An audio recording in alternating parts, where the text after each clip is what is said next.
Chief minister हैं जम्मू कश्मीर के और जो सेंटर के कैबिनेट मिनिस्टर है डॉक्टर फारूक अब्दुल्ला, जो उन्होंने बयान दिया है वो मैं समझता हूँ कि ये उनका मानसिक जो दिवाला है वो निकल चुका है। क्योंकि उन्होंने एक बयान दिया है कि 370 को वापस लाने के लिए हम चाइना की मदद लेंगे।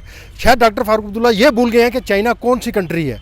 चाइना वो कंट्री है जो वहाँ के एंगर मुसलमान है, जो 15 लाख की आबादी वहाँ पर चाइना के अंदर मुसलमानों की। अगर दुनिया के अंदर सबसे ज़्यादा जुर्म कहीं मुसलमान भाइयों के ऊपर है वो चाइना के ऊपर है, चाइना के अंदर है, जहाँ ना रोजे रख सकते हैं, ना नमाज पढ़ सकते हैं, ना अपनी दाढ़ी रख सकते हैं, कुछ भी नहीं रख सकते।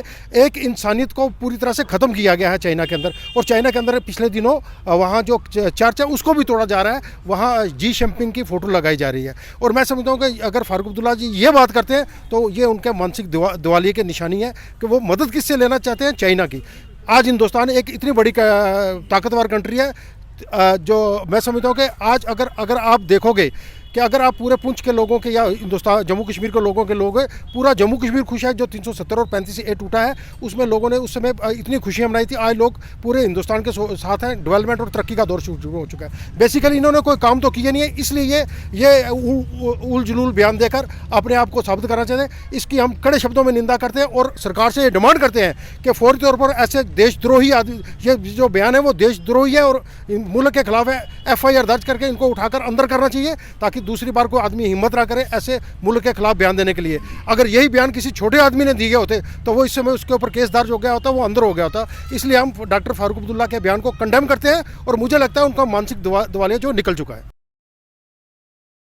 देखिए, मैं आपके माध्यम से पूरे देश को और मौजूदा सरकार को और गवर्नर इंतज़ामिया को ये बात वाज़ेह कहना चाहता हूँ कि फ़ारूक अब्दुल्ला को ये बात कहने में एक शर्म महसूस आनी चाहिए थी कि जो इस स्टेट का चीफ मिनिस्टर रहा हो कई बार और सेंटर में कैबिनेट मिनिस्टर रहा हो और इस वक्त वो एक सांसद है, उस आदमी को ऐसा बयान देने से 100 मरतबा पहले सोचना चाहिए कि मैं क्या बयान देने जा रहा हूँ।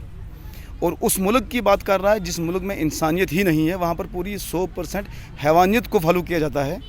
अगर फ़ारूक अब्दुल्ला एक मुसलमान होने की हैसियत से ये बात कहता तो उसको फिर भी शर्म आनी चाहिए कि उस मुल्क का नाम तो ले रहा है कि जिस मुल्क के अंदर मुसलमानों पर इतना जुल्म किया जा रहा है, जो दुनिया में कहीं सोशल मीडिया के माध्यम से न दिखाया जा रहा है। हम उस आज़ाद मुल्क के अंदर रह रहे हैं, यहाँ पर अगर किसी को कांटा भी चुभ जाए तो वो भी 5 मिनट के अंदर सोशल मीडिया पर आकर पूरे देश और दुनिया में आ जाता है। मैं सरकार से ये अपील करूँगा, वो तो एक दिमागी डिस्टर्ब इंसान है। और दूसरा और अहम पॉइंट जो है मुझे जो लग रहा है वो इस वक्त जम्मू कश्मीर के लोगों का दिल जीतना चाहता है कि अभी इलेक्शन आ जाए और ख़ासकर कश्मीर वैली का मुसलमानों का दिल जीतना चाहते हैं कि इलेक्शन आएगा तो हमें इस ऐसे बयान देने से वोट मिलेंगे कि 370 और 35A को हम वापस कराएंगे। ये हमारे मुल्क का, हमारे आइन का, हमारी इंटेलिजेंस का, हमारी सिक्योरिटी का इंटरनल मामला था और हमने खुद ही इसको सॉर्ट आउट किया है। पूरा जम्मू कश्मीर 5% लोगों को छोड़िए, 95% से अब वो लोग खुश हैं। जम्मू कश्मीर से 370 हटाया गया, 35 से हटाया गया, हम लोग खुशहाल हैं, हमें कोई तंगी नहीं है।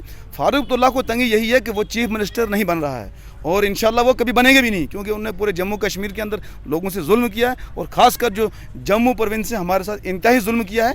मैं सरकार से डिमांड करूँगा कि ऐसे देशद्रोही के खिलाफ FIR दर्ज करके इसको जेल की सलाखों के पीछे लगाया जाए। जय हिंद। कहा कि ये फारूक अब्दुल्ला जो हमारे स्टेट के एक्स चीफ मिनिस्टर रहे हैं, 3 बार यहाँ पर एक्स चीफ मिनिस्टर रहे और उनका जो परिवार है वो हमेशा ही सत्ता में रहा है, हमेशा ही उन्होंने इस स्टेट पे राज किया है। 70 सालों में से 40 साल 45 साल कम से कम उनकी बाप दादाओं ने यहाँ पर, उसके पिताजी ने, उनके जो बेटा है यहाँ पर वो चीफ मिनिस्टर है, सेंटर वो कैबिनेट मिनिस्टर है, अभी वो MP हैं। मैं सोचता हूँ कि उनके ये दिवालियापन है उनके दिमाग का, जो उन्होंने ये बयान दिया। बेसिकली वो जब पहले जो सेंट्रल गवर्नमेंट थी वो ऐसे लोगों की थी कि हमेशा से वो उनको ब्लैकमेल करते रहे। जहाँ पर लाइट नहीं आती थी वो लाइट के पैसे सेंटर में ना देकर सिर्फ एक ही बयान देते थे, हम पाकिस्तान से ले लेंगे। सेंटर जो है वो डर जाता था। आज मैं ये सोचता हूँ कि सेंटर वैसा नहीं है। आज मोदी जी वहाँ प्राइम मिनिस्टर हैं, तो मैं ये कहूँगा कि जल्द ही मैं सोचता हूँ पहले तो इनके दिमाग का इलाज कराया जाए। जो हमारे जो फारूक साहब हैं कि उनका दिमाग जो है वो ख़राब हो गया है, ये पागल हो गए हैं। ऐसा पागल आदमी जवाब दे सकता है, पर अगर इन्होंने कोई सियासी बयान दिया है तो इनके खिलाफ कार्रवाई होनी चाहिए इनका। और मैं ये एक बात और कहूँगा कि वो पुरानी जो बातें जो वो सोच रहे थे कि 370 या 35 से, अब वो नहीं है।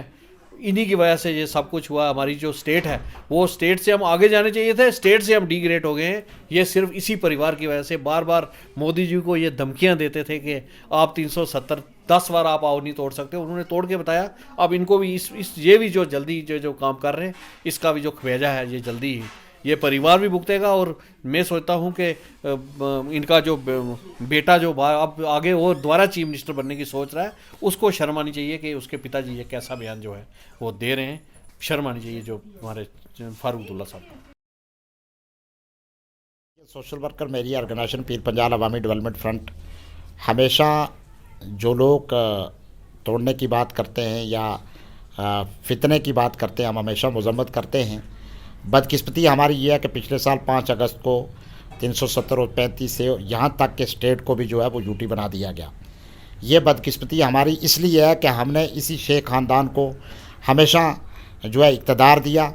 इन्होंने आज तक 370 मजबूत करने के लिए कोई बात नहीं की। आज तक ये 370 और 35 को मजबूत नहीं किया इन्होंने। और आज ये बातें करते हैं जब इनके हाथ से सब कुछ चला गया। अब जो है लोगों को गुमराह किया जा रहा है। आगे इलेक्शन आएंगे, गुमराह किस तरह किया जाए। और हमें अफसोस है कि हमारे जम्मू कश्मीर के साथ ये एक वो स्टेट है जो पूरी कंट्रियों में पहचानी जाती स्टेट थी। ये आज से पहले बाकी हिंदुस्तान की बाकी जगहों पर यूटी ज़रूर रही है, यूटी से स्टेट बनी है, लेकिन अफसोस हमें स्टेट से यूटी बनाया गया। लेकिन मैं ये चाहूँगा कि जो फारूक अब्दुल्ला साहब ने हाल ही में जो बयान दिया, चाइना हमारा दुश्मन है हिंदुस्तान का। हम चाइना के साथ या पाकिस्तान, हम कभी नहीं चाहते हमारे लोग के हम किसी का सहारा लें। हम खुद सुप्रीम कोर्ट में हमारी जो है वो 370-35 के लिए केस चल रहा है। लेकिन हम जो आज भुगत रहे हैं, जो परेशानी है, वो सिर्फ फारूक अब्दुल्ला साहब की वजह से भुगत रहे हैं। वो इसलिए कि अगर ये इक़्तिदार में रह के 370 और 35 को मजबूत नहीं कर पाए, 5 मिनट लगाए मरकज़ ने 370 और 35 को तोड़ने में। ये हमारी बदकिस्मती है कि ऐसी सरकार जिसने आज तक जम्मू कश्मीर के दिफा के लिए, जम्मू कश्मीर की हिफाजत के लिए कोई सही अमल जो है वो नहीं किया। शुक्रिया।